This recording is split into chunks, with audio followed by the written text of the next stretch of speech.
Good morning, everyone. Welcome back with another episode of Phenol.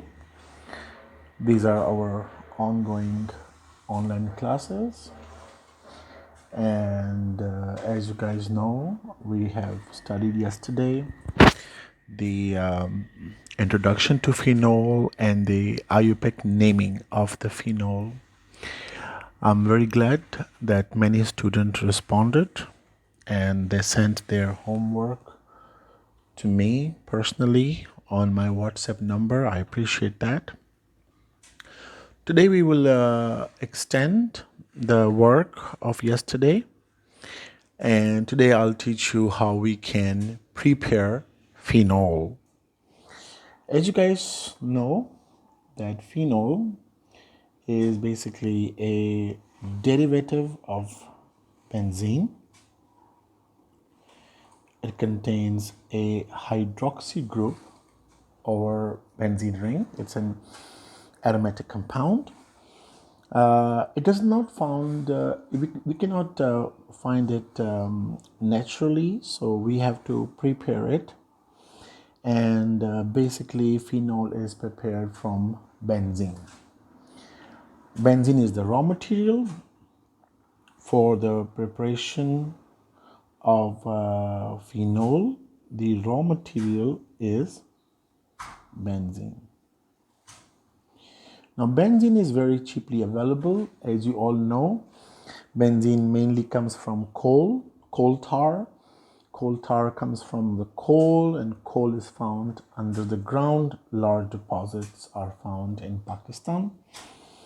Now, we can convert benzene into phenol through different ways. In our textbook, however, there is a different points, but I have added something. I hope that you will understand it. So how can we start with benzene and end on phenol?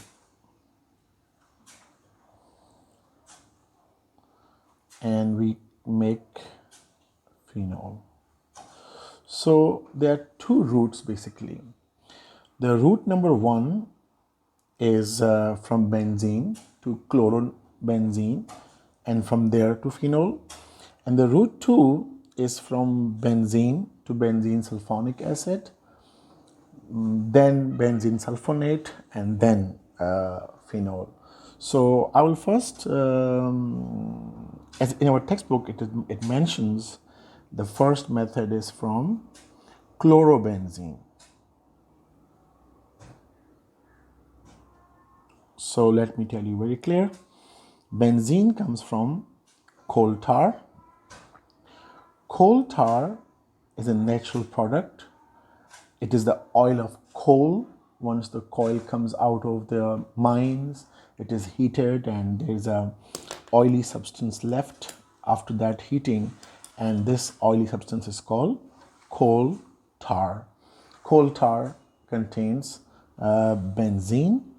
As you guys know, 1000 kg, 100 kg of coal tar can give you about 1 kg of benzene.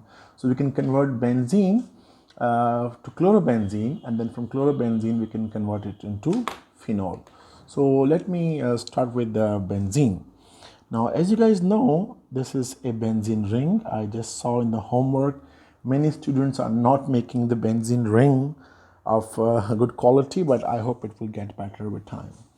Now, first we do chlorination of benzene. As you all know, it is electrophilic substitution reaction, and benzene is unreactive. So in order to do this reaction, we first activate chlorine with the help of this Lewis acid catalyst. It's electron pair acceptor. The mechanism we have learned already in the 7th chapter. So in this reaction, by the end of this reaction, the benzene becomes chlorobenzene. Benzene converts to chlorobenzene.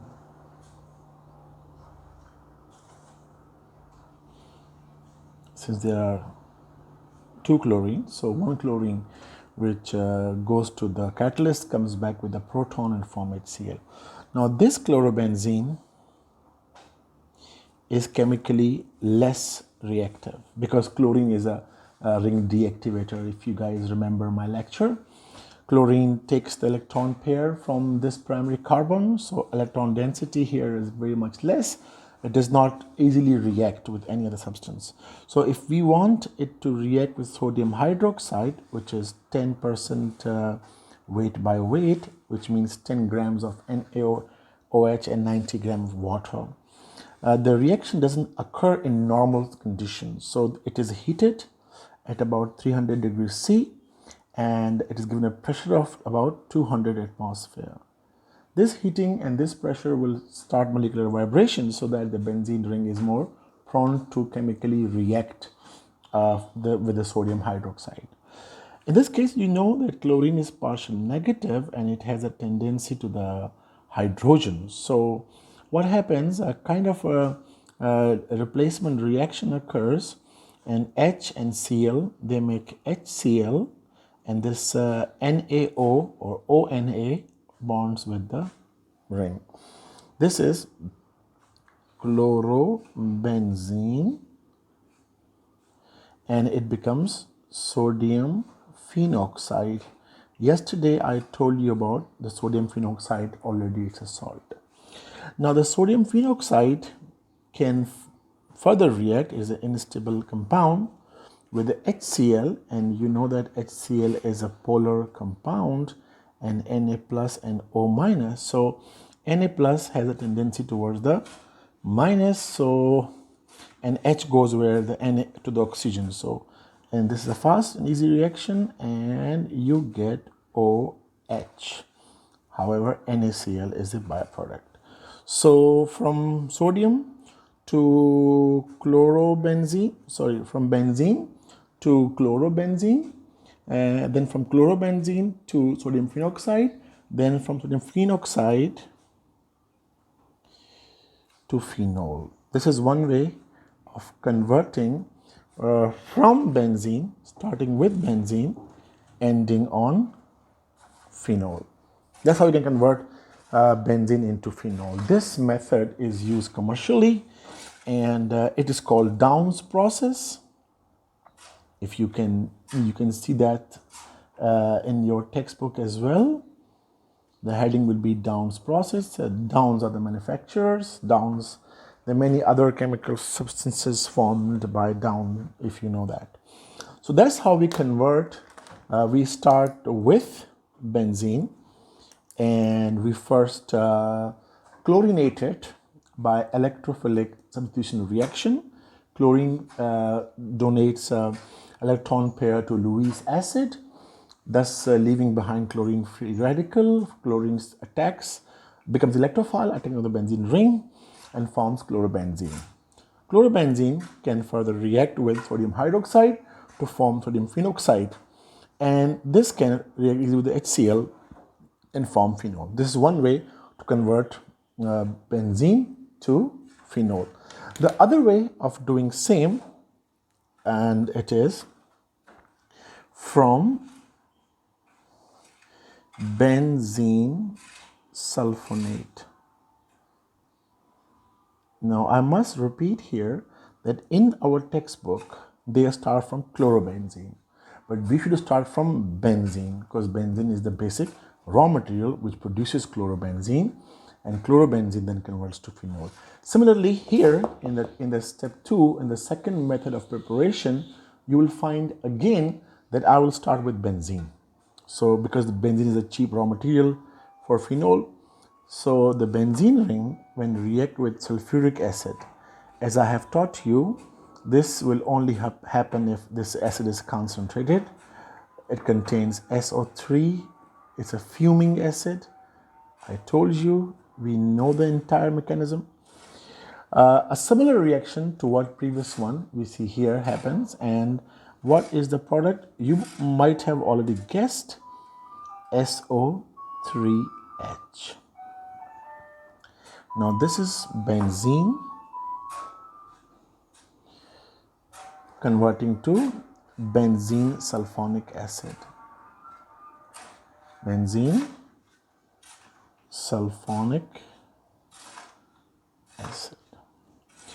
This benzene sulfonic acid can react with again sodium hydroxide with the 10% sodium hydroxide, 10% weight by weight solution in water, and it can form it is like an acid base reaction. This is base, this is acid, so OH and H will form H2O. So if H goes to OH and form H2O, what are we left with? We are left with a benzene ring with SO3 and now Na. This product, this is benzene sulfonic acid. This is called benzene sulfonate. This product comes from basically benzene. Now the benzene sulfonate can be converted into the phenol, as our book starts from here. But again, sulfonate SO3Na is a ring deactivator. Reaction is not very friendly, or it will not occur at the room temperature.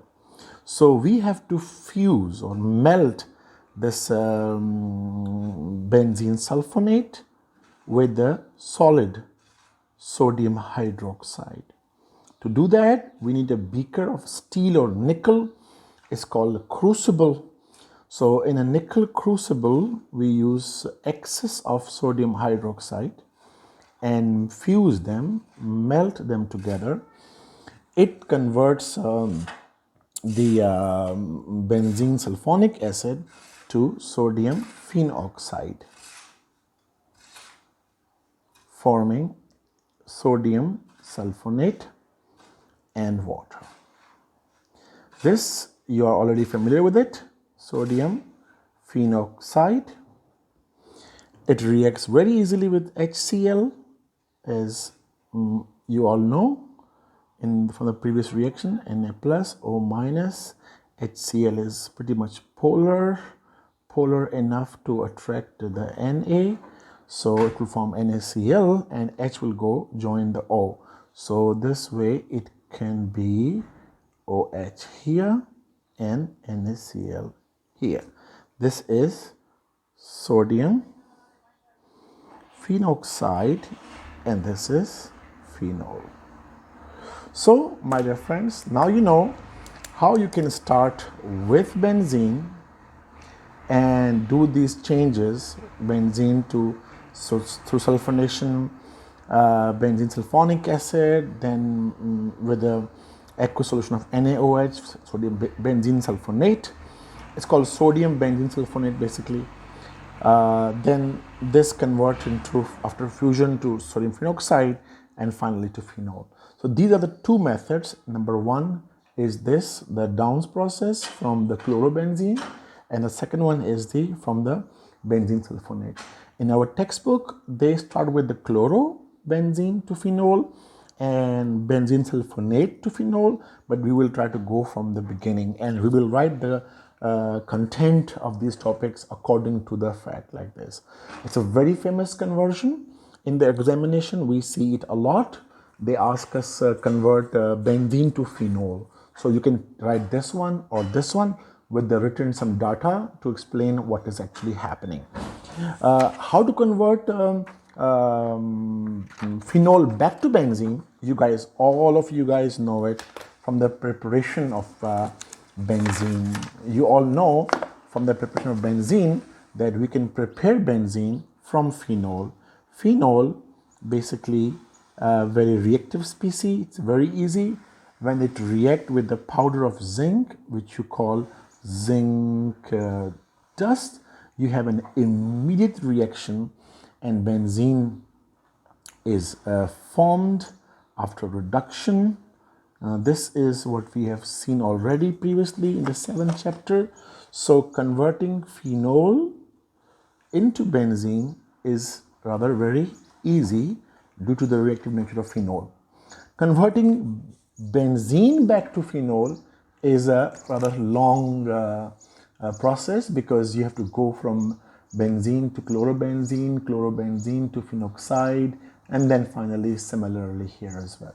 So this is the work, and then we come to the properties and uses. I just pre-write them so that we don't have a very long video, or we can save the time. So the properties, physical properties, which we always mention in our fair copies. Phenol is white crystalline solid. Okay, it is basically a solid. It is not a liquid. All right, and it has very small needle-like crystals. Small needle-like crystals. Okay, it is colorless, which means it looks like transparent, but due to impurities it shows a yellowish, sometimes reddish shades as well. Phenol is poison. Yes, it is poison, and that's why it is and if it goes in contact with your skin, it will produce blisters on your skin. Due to this poisonous nature, it is used to make antiseptics, disinfectants, and lots of other products, hand wash and mouthwash. And nowadays, due to coronavirus, phenol is sold like very, very nicely these days. Phenol, it has a peculiar odor, like a particular smell. The disinfectants, the phenyl, if you smell phenyl, it contains phenol. It melts at 43 degrees C and it boils at 182 degrees. These are very high boiling point. It is because of the hydrogen bonding. Remember, the high melting and high boiling point of benzene or phenol are due to the presence of hydrogen bonds in it. It is slightly soluble in water, like above 68.5 degrees C, it will dissolve in water. Our book says the word miscible. Now, miscible means mixable, no chemical reaction, just mixing. Solvation is a word for the miscible, but solvation is for the ionic compounds. Miscible is for the organic compounds like phenol. I will also mention here some uses of phenol. I hope you can read that. Phenol is used in antiseptics and disinfectants. Antiseptics kill the germs, bacteria, microorganisms. Disinfectants also do the same. But what is the difference? Antiseptic is a germicide or antibacterial thing which is applied on hands, face, or human body. Disinfectant is the same, but it's applied on surfaces, like Harpic, like kitchen cleaners, phenyl. So they both have similar meaning and similar jobs, but they act on different things. Antiseptic on hands and face, disinfectant on surfaces.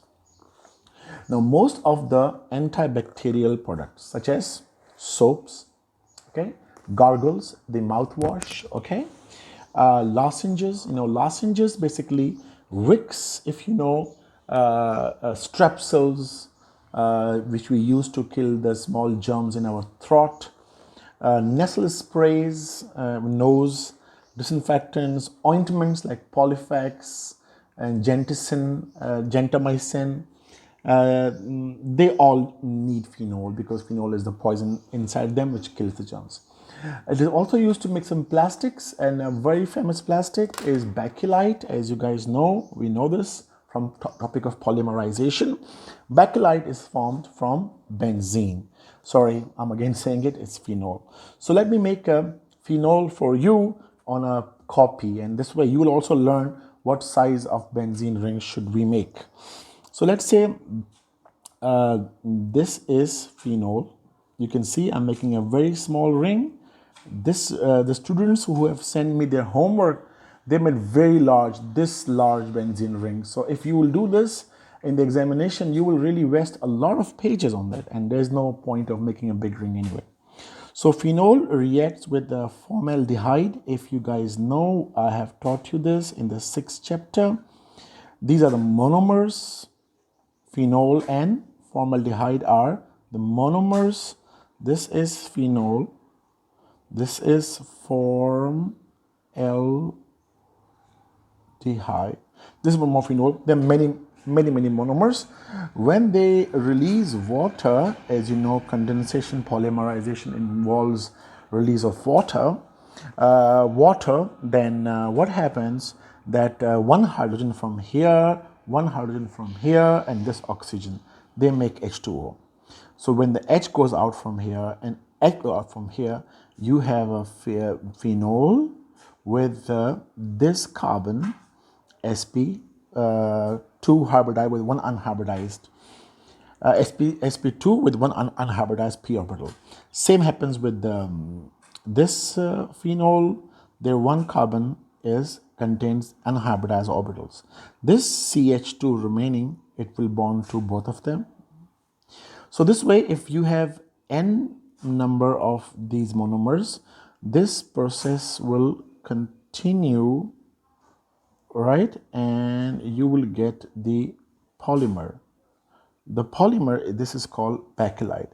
It is expensive polymer. Mobile phones, cars, dashboards, laptops, camera components, all they use the bakelite. It's a premium polymer. Next, it is used in medicine such as aspirin. Aspirin is basically painkiller, very old painkiller. Picric acid, again poison, highly in nitrogen with 2,4,6-trinitrophenol. I also want to make picric acid for you once again because many students made some mistake here. So when you make a ring, you make a ring like this. All right. This is phenol. There's a nitro. See, the nitro NO2 is going up. And this nitro and this nitro. Now this is 2,4,6-trinitrophenol or picric acid. Now remember, too much nitrogen means it can be used to make bombs or explosives.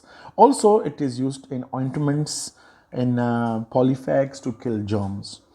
And it is also used as ink preservative. Now, ink contains phenol, if you remember. So that's why you cannot drink ink. Drinking ink will kill you. In case if in your house some kid has drunk the ink, pen ink, you should give him sodium hydroxide. Now they both are poison, phenol and anyways, but they react together and form another compound which is not as much poisonous as they are. So these are the preparation of benzene, the physical properties of benzene, and the uses of phenol. I'm very sorry. I'm again saying benzene. I think I kind of like benzene more than phenol. Anyways, forgive me on that. This is today's homework. Kindly, everyone, please share it.